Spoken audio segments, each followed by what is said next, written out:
आपल्या परिसरातील राजकीय, क्राईम व सामाजिक अपडेट जाणून घेण्यासाठी पाहत रहा स्टार वन न्यूज वर्तमान। निवडणुकांच्या तोंडावर यंत्रमाग व्यवसायासाठी घाईगडबडीत जाहीर केलेली वीज दर सवलत लाल फितीत अडकली। लोकसभा निवडणुका आचारसंहितेच्या तोंडावर यंत्रमाग व्यावसायिकासाठी जाहीर केलेली वीज दर सवलत लाल फितीत अडकली। यंत्रमाग व्यावसायिकांच्या मतावर डोळा ठेवून महाराष्ट्र शासनाने 15 मार्च 2024 रोजी राज्यातील यंत्रमाग लघु उद्योगांच्या वीज दरामध्ये सवलतीचा शासन आदेश निर्गमित केला। या अनुसार 27 अश्वशक्तींच्या आतील वीज ग्राहकांना प्रति युनिट 1 रुपया 27 पैसे ते 201 अश्वशक्ती पर्यंतच्या ग्राहकांना 75 पैसे प्रति युनिट अतिरिक्त वीज दर सवलत लागू केली होती। ही सवलत आदेशाच्या दिनांकापासून अर्थात 15 मार्च 2024 पासून लागू होईल असे आदेश नमूद करण्यात आले आहे।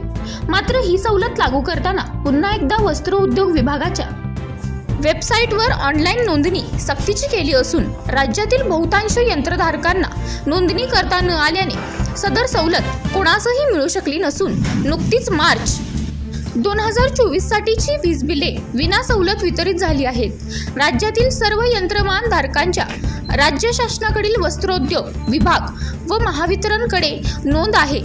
गेल्या अनेक वर्षांपासून यंत्रमाग वीज दर सवलत सुरू असून यंत्रमागची वेगळी वर्गवारी महावितरणाकडे असून त्यानुसार सवलत दिली जात आहे।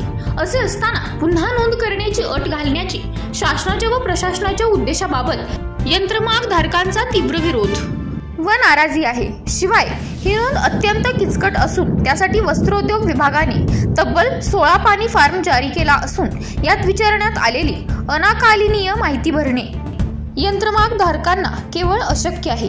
यापूर्वीही व्याज अनुदान योजनेच्या अंमलबजावणीसाठी अशीच नोंदणीची सक्ती केली होती। त्यावेळीही नोंदणी न करता आल्याने बहुतांश व्यावसायिकांना या सवलतीपासून वंचित राहावे लागले होते। हा पूर्वानुभव नोंदणीस यंत्रमाग धारकांच्या विरोध आहे। पूर्वानुभव माहीत असून सुद्धा परत व्यावसायिकांच्या समोर ही अट असल्यामुळे असे लक्षात येत आहे की व्यावसायिकांना वीज दरामध्ये सवलत द्यायचीच नाही। या कारणाने विट्यातील यंत्रमाग धारकांनी आपली नाराजी व्यक्त केली आहे। अशा बातम्या पाहण्यासाठी आमच्या चॅनेलला लाईक, शेअर, सबस्क्राईब करा।